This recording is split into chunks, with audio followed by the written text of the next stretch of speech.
The tension in the university auditorium was thick enough to cut with a knife. 2,000 students filled every seat, phones in hand, ready to capture a clash that promised to be explosive. The air buzzed with anticipation as nervous laughter and whispered conversations echoed across the massive hall. Security guards stood strategically along the aisles, sensing this would be no ordinary political debate. The stage lights poured down on two figures who could not have been more different. Candace Owens stood in her sharp black blazer, fire burning in her eyes, scanning the crowd like a predator preparing for the kill. Beside her sat Governor Greg Abbot, composed in his dark suit, hands calmly resting on his lap, his face radiating the unshakable confidence of a man who had weathered decades in the political arena. "You think you speak for the future of America?" Candace's voice sliced through the silence like a blade. "You're nothing but a figurehead of the establishment." The crowd erupted. Some cheered, others gasped, but all leaned forward. This wasn't going to be a polite exchange of ideas. It was going to be a battle. Abbott didn't flinch. He didn't raise his voice. He simply smiled, that calm, steady smile, the kind that carried the weight of authority and years of experience. What happened next would break the internet, trend for 3 consecutive days, and prove that sometimes the quietest presence on stage delivers the most devastating blow. Candace thought she was about to dismantle Greg Abbott on a live stream, using the same fiery tactics that had built her media empire and silenced countless opponents before. Instead, she was about to learn why you should never underestimate a governor who had spent years navigating political storms, passing legislation, and building coalitions in one of the largest and most influential states in America. The university had billed this as a conversation about the future of leadership in the United States.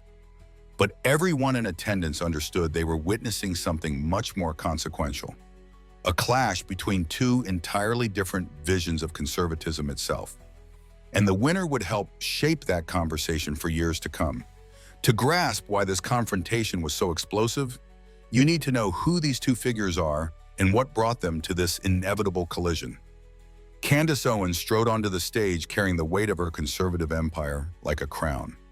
At 34, she had risen from obscurity to become one of the most recognizable voices in right-wing politics. From her early days working with conservative organizations to her career as a best-selling author and media personality with millions of followers, she had made herself the outspoken Black conservative voice, unafraid to challenge liberal orthodoxy. Her supporters hung on every word, celebrating her as a truth teller, willing to say what others wouldn't. But tonight she faced someone who would not be shaken by her reputation or distracted by her theatrics. Governor Greg Abbott, a seasoned leader with decades of political experience, had taken a very different road to this stage. Born and raised in Texas, Abbott overcame personal tragedy after an accident left him paralyzed in his 20s. From that moment, he fought his way through law school, built a career as a respected attorney, and rose to become Texas Attorney General before being elected governor. He had spent years steering a state of nearly 30 million people, tackling issues ranging from border security to economic growth. Candace had made a career out of performance and provocation. Abbott had built his through persistence, discipline, and policy. The clash between them was not simply about politics. It was about two visions of leadership, one rooted in media spectacle, the other in the lived experience of governance. And tonight they would collide under the blazing lights of a university stage. When people said Greg Abbott couldn't rise to the top levels of politics, he proved them wrong again and again.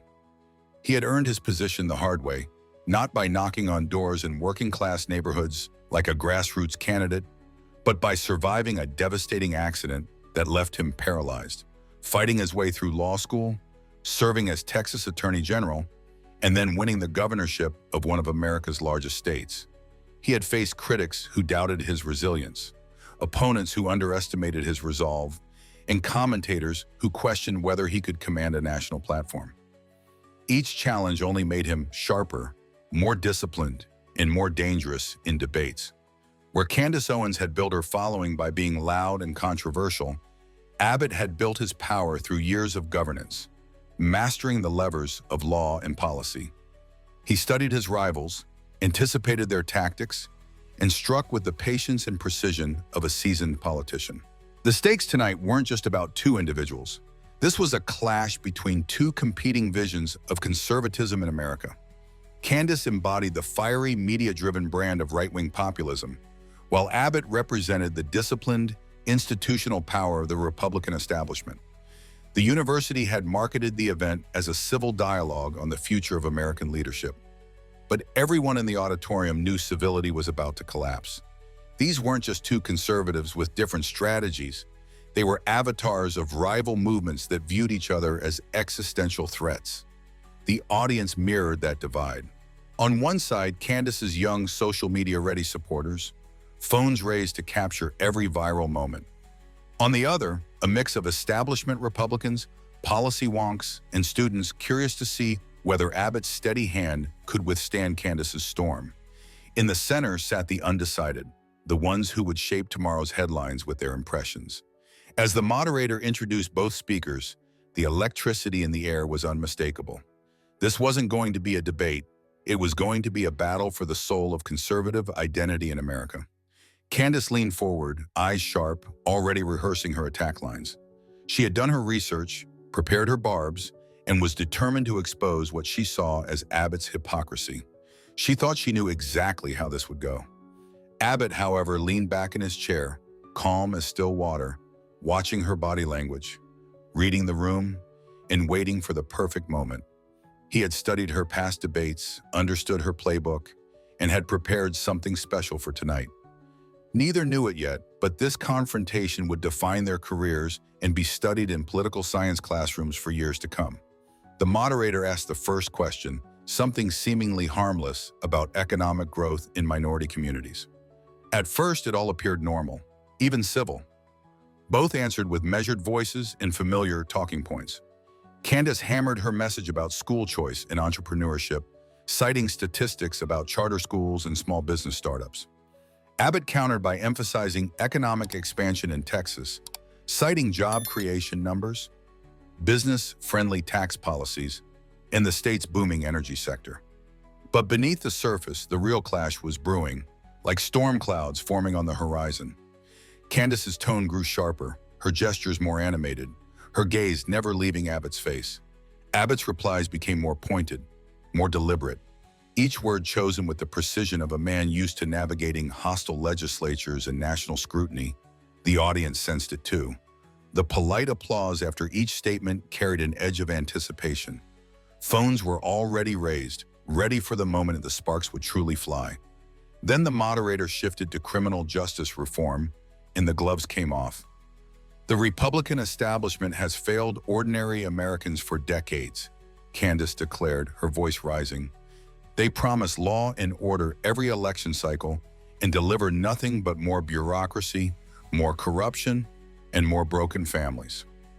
Meanwhile, leaders like Governor Abbott get rich off the system while people suffer. The conservative side of the audience erupted with cheers, their voices echoing off the auditorium walls. Abbott's supporters groaned, some shaking their heads, but the governor simply raised a hand with the quiet authority of a man used to commanding chaotic rooms, signaling his side to stay calm. That's an interesting perspective from someone who has never held elected office, Abbot replied smoothly, his voice steady. It's easy to criticize from the sidelines. It's far harder to actually govern. Candace's eyes flashed with anger. That was exactly the kind of establishment dismissal that fueled her. Oh, so now we're playing the credentials game, she shot back, leaning forward. Let me tell you something about credentials. I don't need a government paycheck to speak truth to power. I don't need to bow to party bosses to have a voice. That's the difference between us, Governor. The tension ratcheted up another notch. Students leaned in, phones recording every second. Abbott tilted his head as if weighing her words carefully. You're absolutely right. We are different. I believe in showing up, doing the work, even when it's complicated and unpopular. Some people prefer to throw rocks from the sidelines. Sidelines? Candace snapped, her voice like a whip. I've been fighting the corrupt establishment mentality while you've been cashing checks from the same insiders who've kept America tied down for generations. The phrase sent shockwaves through the room. Candace's supporters roared. Abbott's base responded with tense applause. The moderator tried to calm the storm, but the energy was uncontrollable now. Abbot still didn't raise his voice. He waited for the noise to die down, then leaned into the microphone with measured authority. "That's quite a phrase," he said evenly, "especially coming from someone whose career has been built on telling people exactly what they want to hear in order to sell books and fill stadiums." The establishment side of the audience erupted in applause. Candace's face flushed red. "How dare you question my authenticity?" she shouted, standing now, her chair scraping across the stage. "I've sacrificed everything to speak truth to power while you've been playing the game, taking government salaries and selling out Americans to the highest bidder." The auditorium was in chaos. Students stood, shouting across the aisles. The moderator pounded his gavel, his calls for order drowned in the roar. But Candace wasn't finished. She pointed at Abbot, her voice cracking with fury. "You want to talk about authenticity? Let's talk about you. Let's talk about your record," Candace shouted, her voice sharp with fury. "Let's talk about how you've done nothing but rubber stamp failed establishment policies while ordinary Americans suffer. You're not a leader, you're a performer." The accusation hung in the air like smoke from a battlefield. This had gone far beyond political disagreement. This was personal. Abbot remained seated, his hands resting calmly on his lap, watching Candace's tirade with the steady composure of a man who had weathered decades of political storms. The contrast was striking. One figure pacing, gesturing wildly, her voice rising in anger, and the other sitting with unshakable patience, completely in control. "Are you finished?" Abbot asked quietly. His microphone carried the words to the furthest corners of the auditorium. Candace, breathing hard and riding the adrenaline of her outburst, snapped back. "I'm just getting started. You think because you've been governor, because you play the game the way they want you to, that makes you legitimate? You're everything that's wrong with leadership in this country." The attacks grew more vicious by the second. Candace had abandoned any semblance of policy debate, diving straight into character assassination. Her supporters roared with approval, phones raised high, cheering each insult. To them, this was the Candace they had come to see, the fearless warrior unafraid to scorch anyone in her path. But there was a subtle change in Abbot's expression, the faintest tightening around his eyes, a shift in posture. It signaled that Candace had just made a tactical mistake. "You know what I'm tired of?" Candace pressed on, pacing across the stage, feeding on the energy of her fans. "I'm tired of people like you hiding behind your titles while everyday Americans pay the price. I'm tired of the careful words, the safe speeches, the empty promises while communities burn. You sit there acting calm, but what have you actually accomplished? What have you actually done for this country besides cash government checks and play politics?" The moderator had long since given up. Security edged closer to the stage, anticipating trouble. Candace was building toward her crescendo, the moment she believed would destroy Abbot once and for all. "You want the truth?" she screamed, her words echoing across the vast hall. "You're everything that's wrong with this party. You're a puppet of the establishment, a sellout, a figurehead for insiders who've sold out the American people." The auditorium fell silent for a single breath, stunned by the sheer ferocity of the attack. Then the room exploded, cheers from her loyalists, boos from others, chaos everywhere. Through it all, Greg Abbott sat quietly, letting her words hang in the air, letting her reveal herself. He had absorbed every insult, every accusation, every attack, and now the moment had come. The crowd hushed, sensing the shift. Candace stood there, sweat beading on her forehead, convinced she had just delivered the performance of her career. She had thrown everything at him.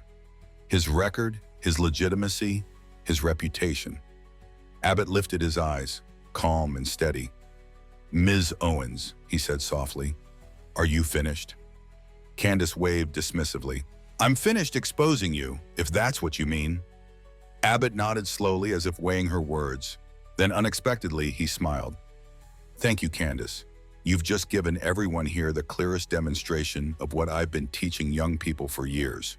He rose from his chair deliberately, moving to the center of the stage with unhurried authority. The contrast with Candace's frantic energy was striking. You've shown us the difference between noise and leadership, between performance and results, between tearing things down and actually building something for the people you claim to represent. The audience stirred, leaning forward. His voice was calm, almost conversational, but beneath it was the unmistakable steel of conviction. You've spent the last 10 minutes screaming at me, calling me names, questioning my authenticity, all while proving exactly why your approach fails real Americans every single day. He paused, letting the silence stretch. You asked me what I've accomplished. Let me tell you. Abbot's voice strengthened, measured, and precise. In my years as governor of Texas, I've overseen the creation of over 1 million new jobs. I've signed legislation to secure our border and keep our communities safe. I've worked to lower taxes so families can keep more of what they earn. I've expanded opportunities for small businesses to thrive and attracted global companies to bring investment into our state. I've defended religious liberty, protected constitutional rights, and made Texas the strongest economy in the nation. Each statistic landed like a hammer blow. This wasn't rhetoric. It was a resume carved from years of governance. And you know what I haven't done, Candace? I haven't made my career by shouting on stages. I haven't built my name by tearing down others for applause. I haven't sold books by convincing people that their struggles are entertainment. I've done the work. I've shouldered the responsibility, and I've delivered results. The audience erupted, some in cheers, some in stunned silence. Candace froze, her fury meeting a wall of calm, unshakable authority. The establishment side began to applaud, but Abbot raised his hand for silence. He wasn't finished. I've held hundreds of town halls across Texas, not just in auditoriums like this one, but in schools, churches, and local businesses. I've listened to thousands of Texans tell me about their struggles, their hopes, their fears, and I've brought those voices into policy. His voice grew firmer, carrying the cadence of a governor used to addressing both critics and allies. I've signed legislation to secure our border and protect our communities. I've worked with Democrats, yes, Democrats, when it meant creating jobs and improving education. I've fought federal overreach to keep Texas strong, and I've overseen one of the fastest growing economies in the entire country.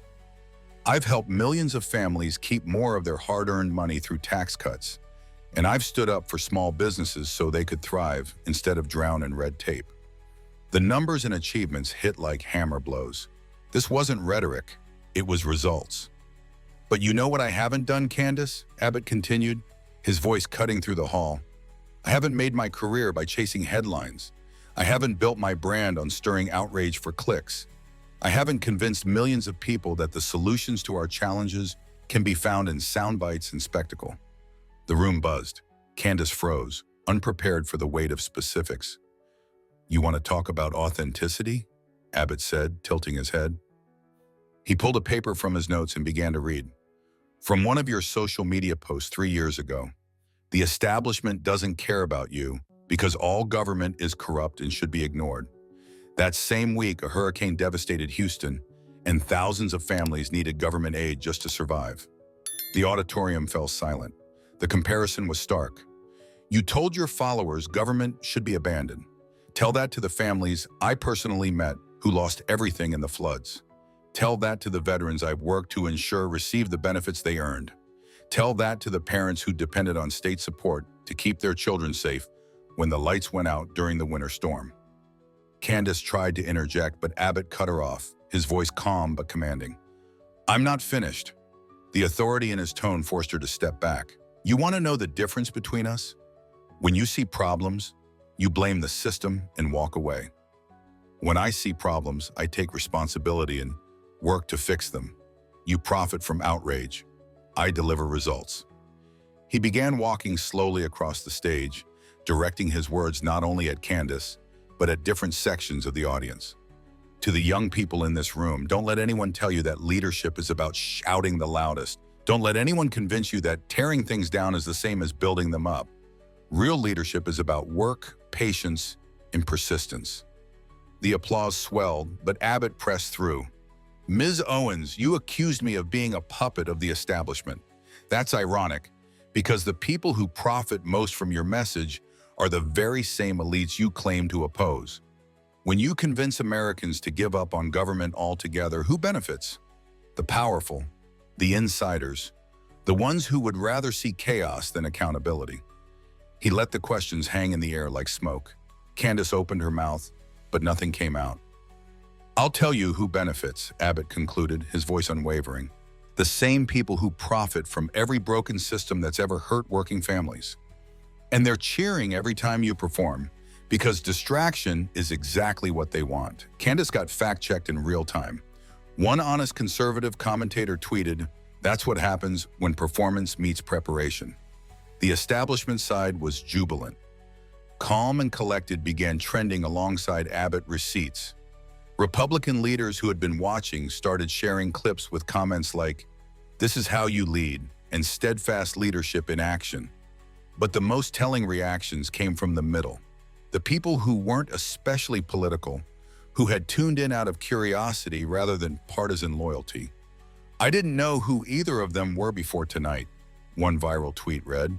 "Now I know which one I'd want running my state." The video numbers were staggering.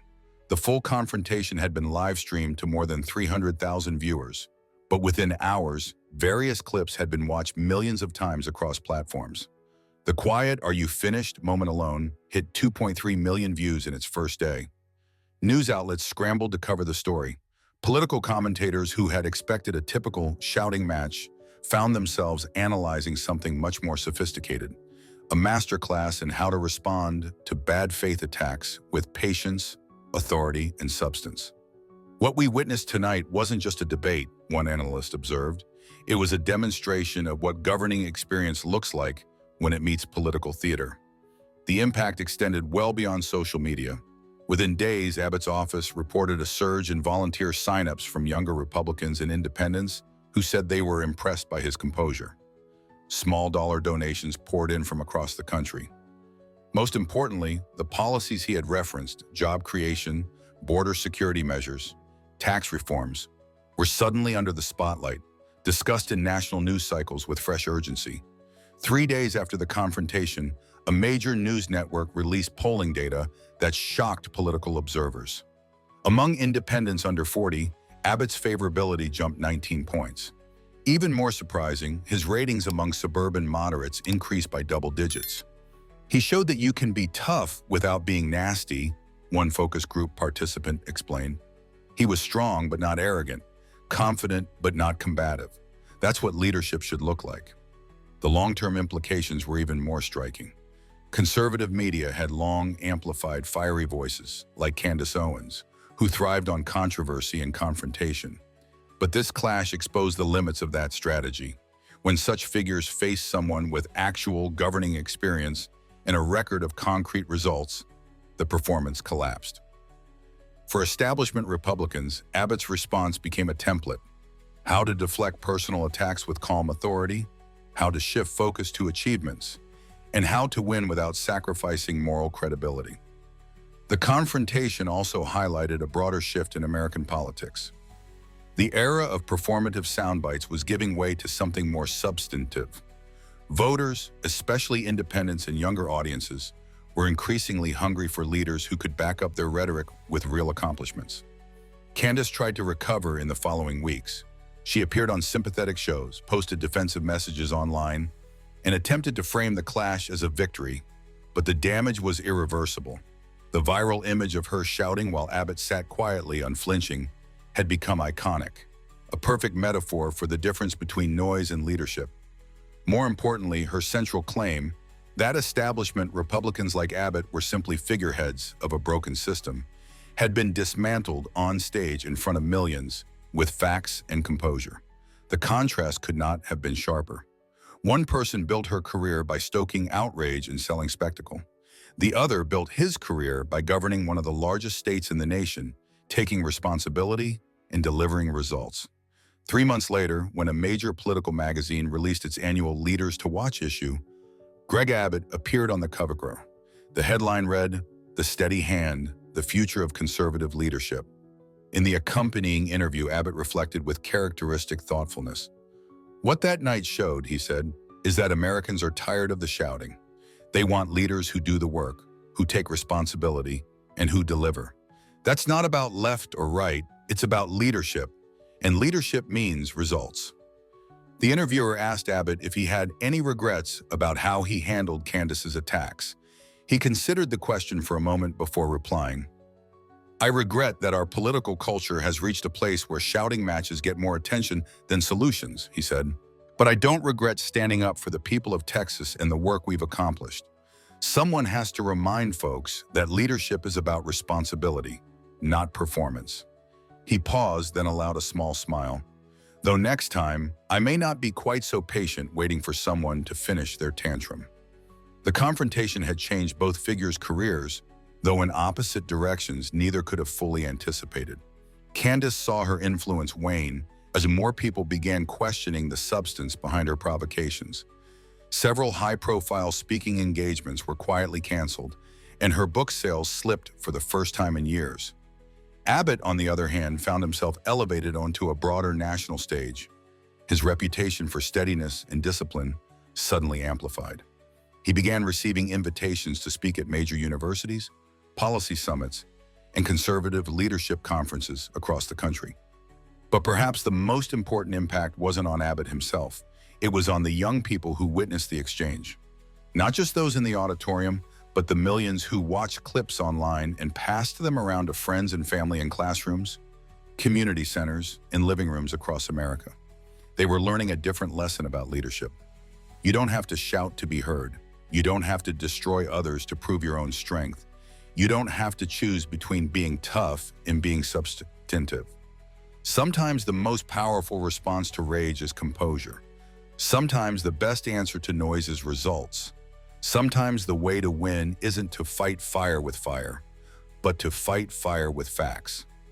One young viewer summed it up on social media the following day. Governor Abbot just showed me what leadership should look like. Not just powerful, but powerful with integrity. That perhaps was the most important victory of all.